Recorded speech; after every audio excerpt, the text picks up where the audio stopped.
Hey guys, welcome back to my channel. In today's video, I'm going to be showing you how to sew this dress shirt. Now, if you haven't watched the videos for the pattern drafting of the shirt and the collar as well as the sleeve shirt, you can check those out. I would also link them in the description and I would suggest that you watch them before watching this video, but you can watch this as a standalone as well. And if you do find the video helpful, do leave a like, subscribe to my channel for more. And if you have any questions, you can leave those in the comment section. With that being said, let's get into the video.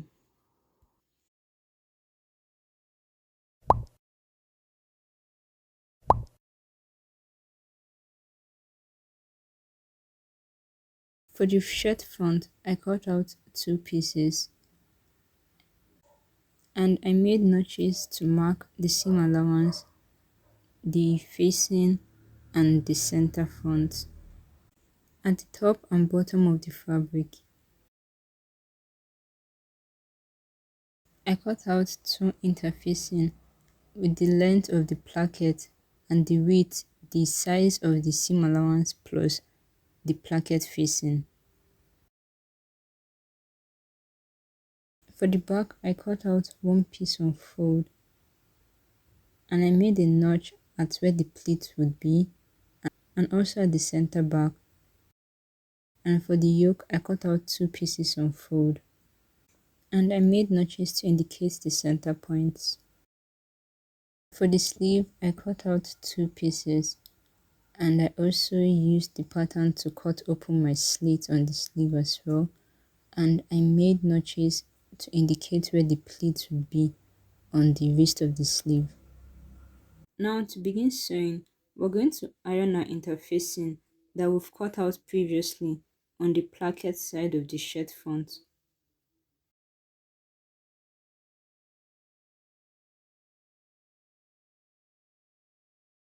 After doing that, we're going to fold over the seam allowance and press it, and I folded my seam allowance at 3/8 of an inch instead of the ½ inch that we left for it.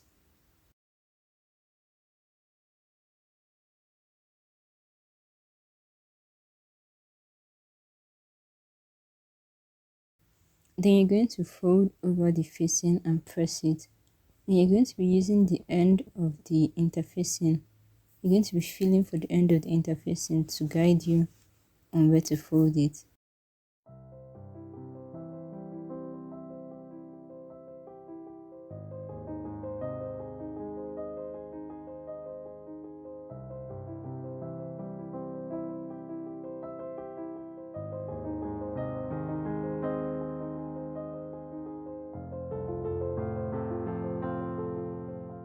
Now that we're done folding it, I'm going to make a straight stitch at 3/4 of an inch on the right face of the fabric.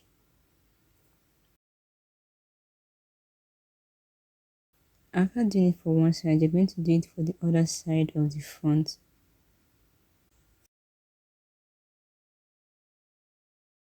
Moving on to the back, I'm going to be forming the pleat, and I'm going to be doing this by folding the pleat notch towards the center back with the wrong side of the fabric facing me.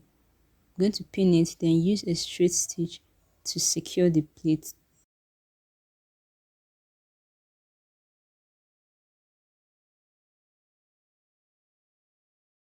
When you're done, you're just going to iron it.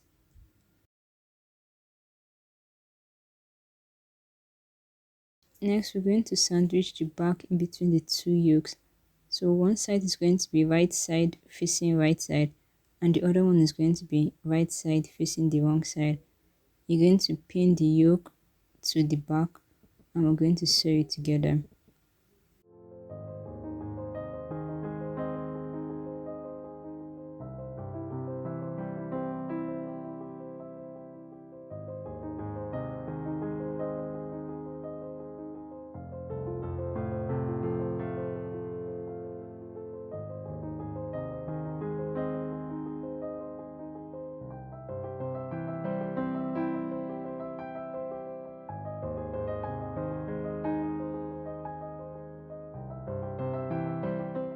After sewing, you're going to press the yoke and you're going to be pressing it on both sides Make sure that it's laying flat and nice.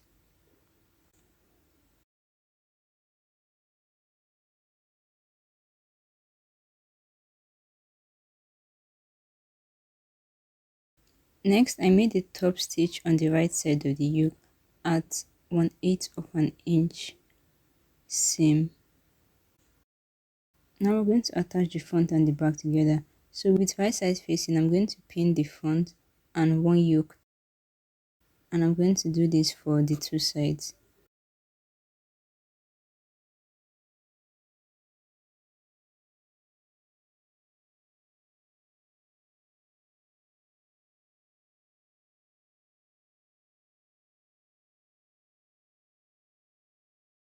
Then when I'm done, I'm going to roll the shirt like so that I can flip the second yoke to the other side. Then I'm going to pin it and sew it together.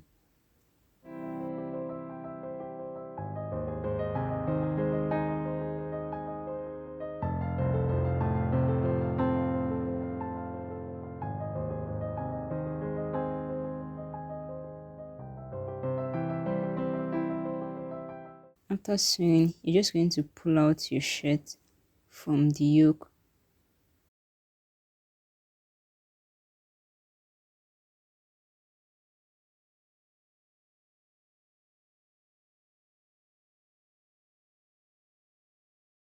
And this is it after I've pressed it. It's joined neatly at the shoulder. Now moving on to the collar, I used my pattern to cut out interfacing for the collar and the collar stand, and I'm going to be applying the interfacing on my fabric before I cut it out.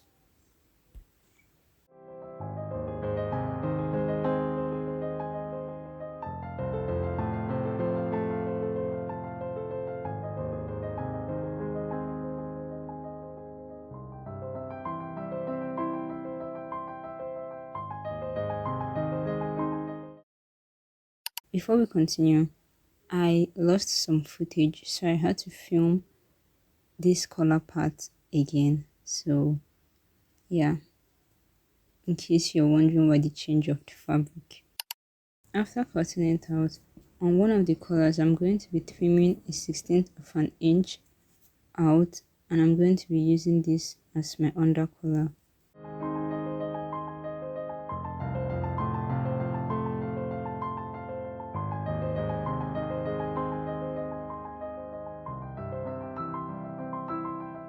Then with right side facing, we're going to match up the collar. Make sure that they're both equal at the edge. I'm going to pin it and sew it.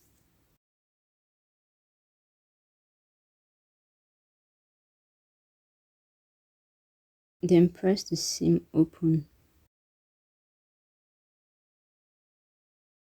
I'm going to press it open this way, and you're going to turn it over to the other side, and you're going to press it. After we're done doing this, we're going to now match up the collar at this other end. Then we're going to fold the seam allowance towards the under collar and pin it and sew it.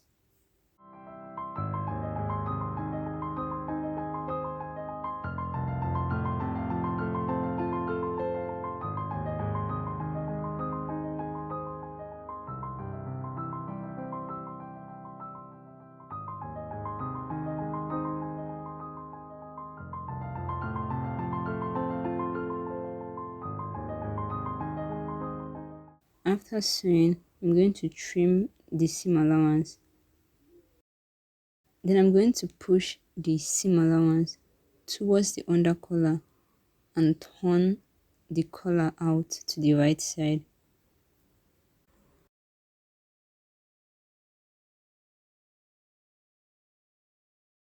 And when you're done, you should have a nice edge like this.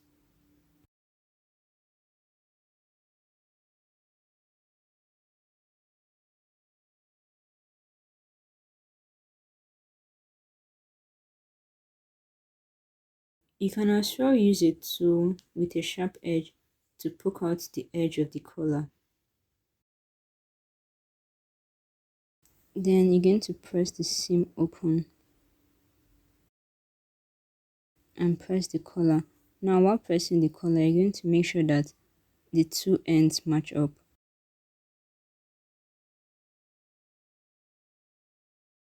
After you're done pressing, you would notice that the top collar would roll over to the back at about 16th of an inch. Now we're done with the collar, we're going to go to the under collar. So like I did for the collar, I applied my interfacing on my fabric and I cut out my under collar and I cut out 2 pieces. Next thing I did was to fold the under collar, and I'm going to place my pattern on it, and I'm going to make a notch at the shoulder point and at the top point where my collar is supposed to start.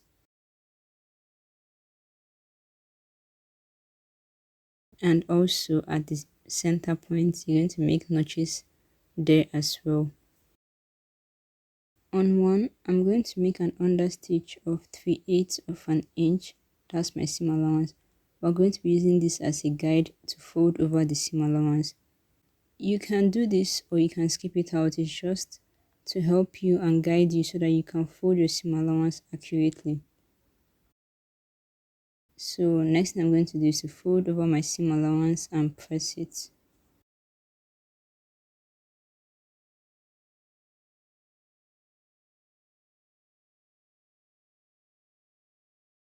Now we've got one that is folded and one that is not folded. Next thing we're going to do is to attach the collar to the collar stand. So we're going to place the under collar facing the right side of that one. You're going to place it this way, and then you're going to place this other one on top of it. Then we're going to pin it and sew it together.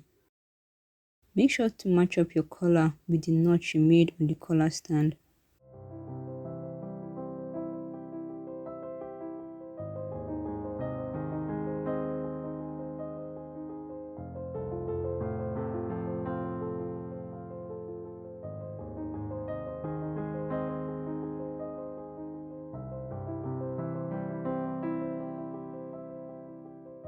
After pinning, I took it to the machine to sew it. And when you get to the curved side, you'd have to keep lifting the presser foot as you turn it, just like you can see.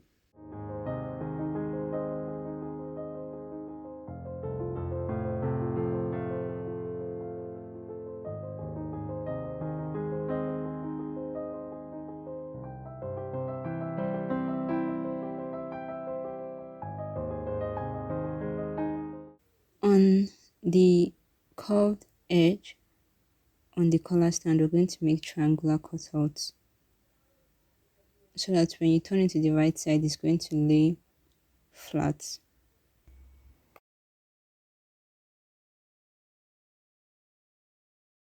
And when you're done, turn it to the right side and press it.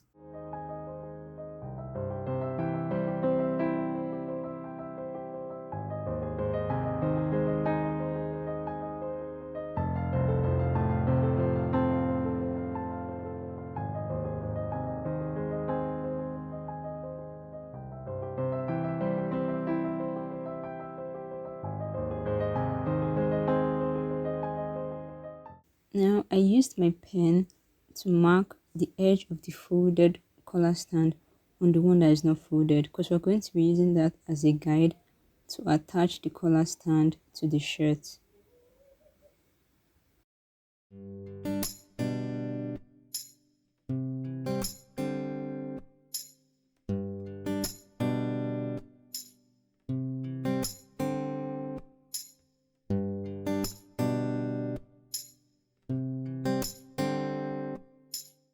So this is it up close.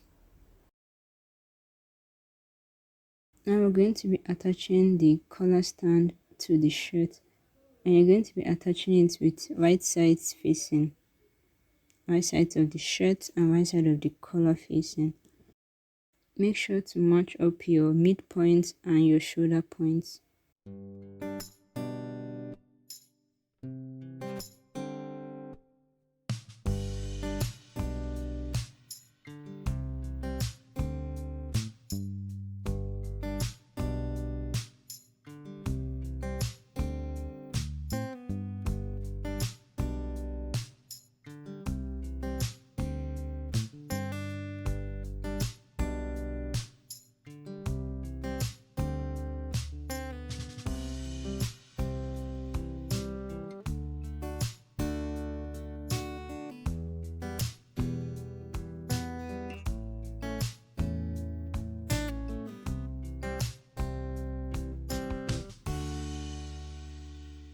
The next thing I'm going to do is to press the seam allowance into the collar stand. You're also going to turn it to the other side and press it as well.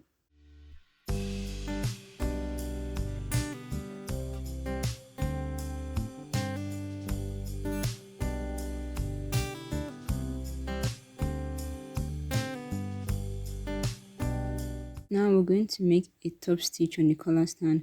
Starting from that point, we're going to go all the way around and then close up this opening.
Now we're back to our shirt, and this is what it should be looking like at this point.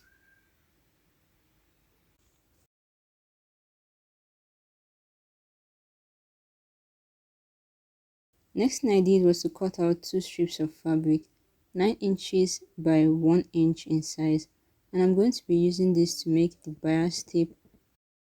To do that, I folded the fabric over in 2 and pressed it, and then I folded it again in 2 and pressed it.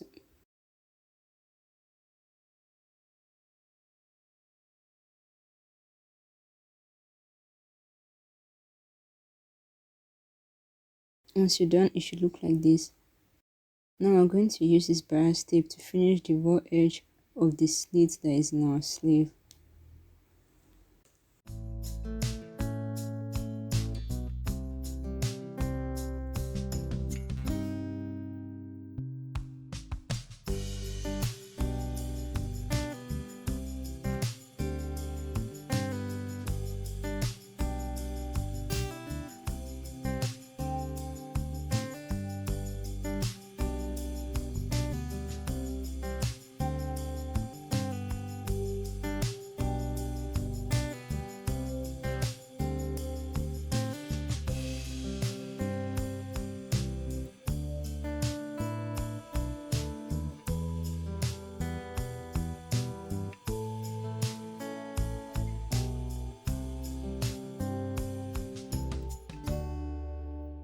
On the front part of the sleeve, which is the longer side, you're going to fold under the bias this edge that we just sewed. You're going to fold it over and pin it, and then you're going to fold over your pleat as well and pin that too, and then I'm going to make a straight stitch to secure it.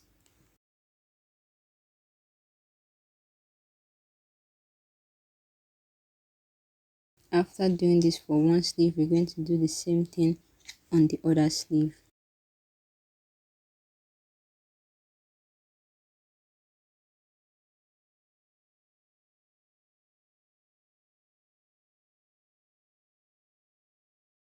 Next thing we're going to be doing is to attach the sleeve to the armhole. Because this is a shirt, we're going to be attaching it this way rather than the set-in sleeve method. So you're going to pin it and sew it.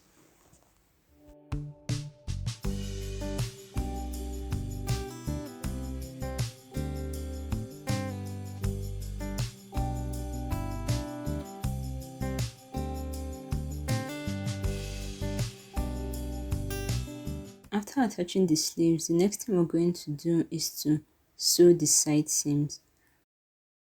And for this part where the sleeve stops, you're going to put one seam allowance to one side and another seam allowance to the other side, just to distribute the bulk.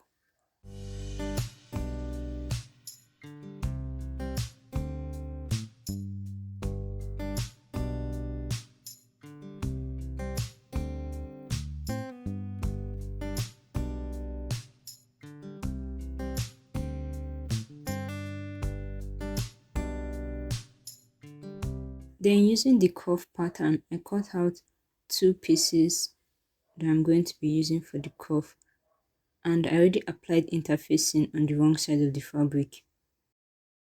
Next thing I'm going to do is to be folding the seam allowance on one edge and pressing it.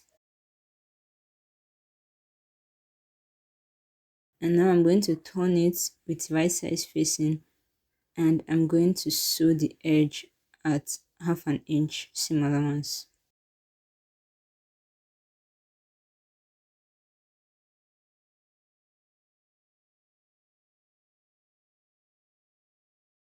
Next, I'm going to be attaching the cuff to the shirt sleeve, and is the right side of the cuff to the wrong side of the shirt sleeve.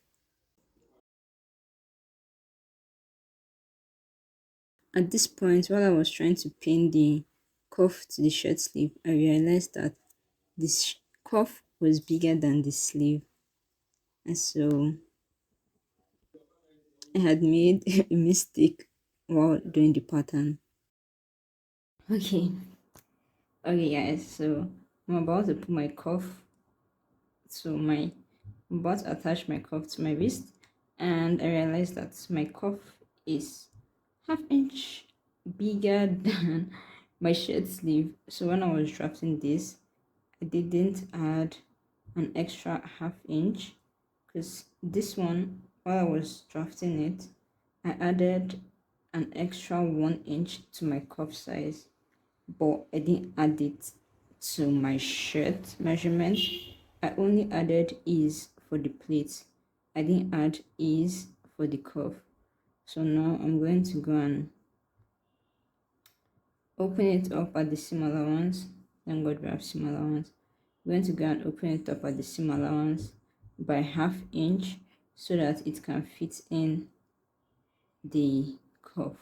So if you're using my pattern, my sleeve pattern that I did before, take note of this and add an extra 1/2 inch. Okay, on fold you're going to add an extra 1/2 inch. Just make sure that after you pleat your sleeve and you sew your seam, it should be equal to your cuff measurement. So cross check that before you start drafting your before you start cutting your shirt. So yeah, I'm going to go and take out my seam allowance, open up 1/2 inch and till it can fit my cuff. After fixing the shirt, I'm going to pin the cuff to the shirt like I said earlier, with the right side of the cuff to the wrong side of the shirt.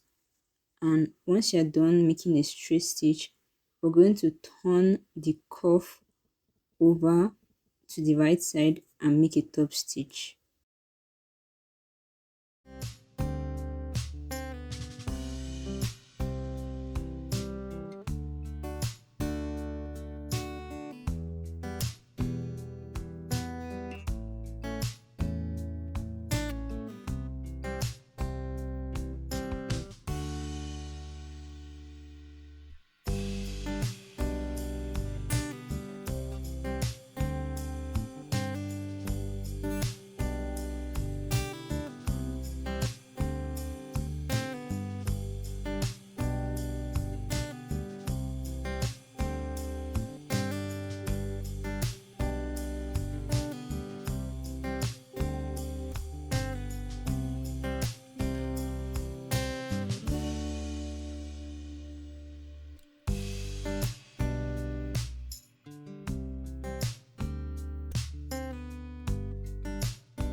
And this is what it should look like when you're done.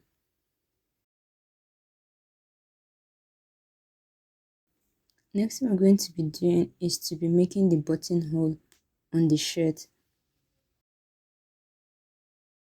Now to determine the size of the buttonhole, we're going to measure the length of the button, or should I say the width of the button and how thick it is. So you're going to measure it. You're going to add two measurements and that will give you the length of your buttonhole. Okay, I'm going to be demonstrating how to do a buttonhole on a scrap fabric. So you're going to mark the length of the buttonhole in the middle of your placket. So because our placket was 0.75 inches, that's in the middle, that's about 3/8 of an inch. So we're going to mark it using a pencil or an erasable chalk, something that can clean off. So for my machine, it uses a 4-step buttonhole, and that's what I'm going to be showing you how to do. Now on the machine, you're going to position the line to be in the center. You're going to set your machine to step 1 and stitch. It just goes automatically. So, and when you're done, you're going to turn it to 2 and it would stitch horizontally. And then step 3, it will do a back tack back to where you started from.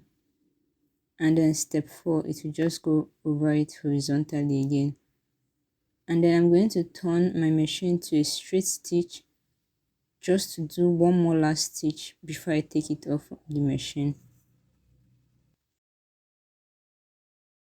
And this is what it should look like.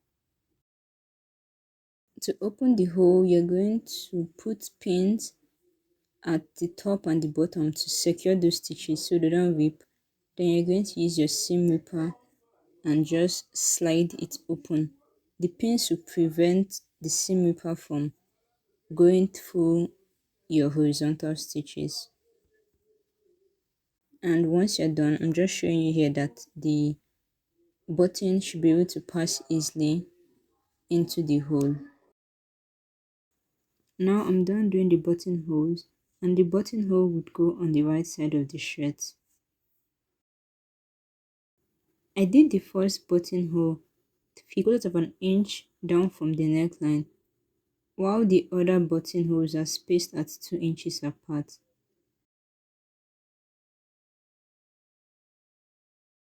And you would want your last buttonhole to stop at least, I think, 4 to 5 inches from the hemline. Now for the buttons, we're going to be putting them one after the other, buttoning them up as we go.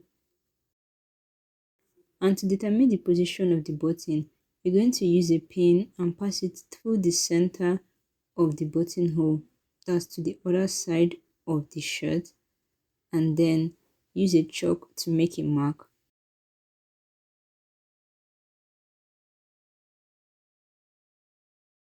That's where you're supposed to sew your button on. And for the sleeve, the buttonhole would go on the front side, that's the side with the pleat, while the button would go on the back side, that's the side without the pleats. After putting the buttons, the next thing I did was to make a 1/4 inch stay stitch on the hem of the shirt.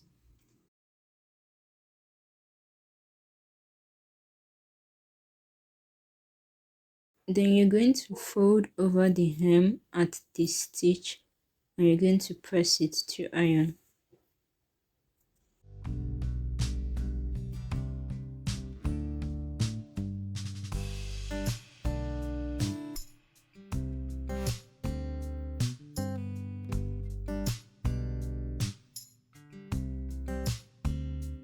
Now because we folded it over once, it's going to make it easier to fold it over the second time and stitch it. So going over to my machine, I'm going to be folding it over the second time and then making a straight stitch.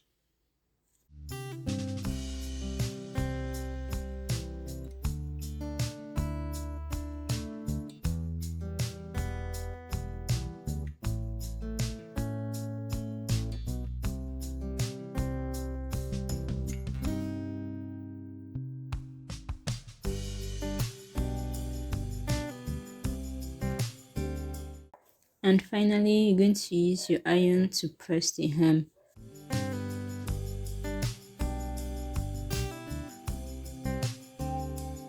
And that's it, guys. Your shirt is ready. I hope you found this video very helpful. I hope that you can now attempt to make your own shirt. And don't forget to subscribe to my channel for more videos. Give this video a thumbs up, share it with your friends. If you have any questions, suggestions, leave those in the comment section. And I'll see you in the next video. Bye. Also, I filmed an intro for this video, but it had no sound and I just couldn't film another one because I was tired. Or maybe I'll put it up just so that it doesn't waste. Anyways, I'll see you in the next video. Bye.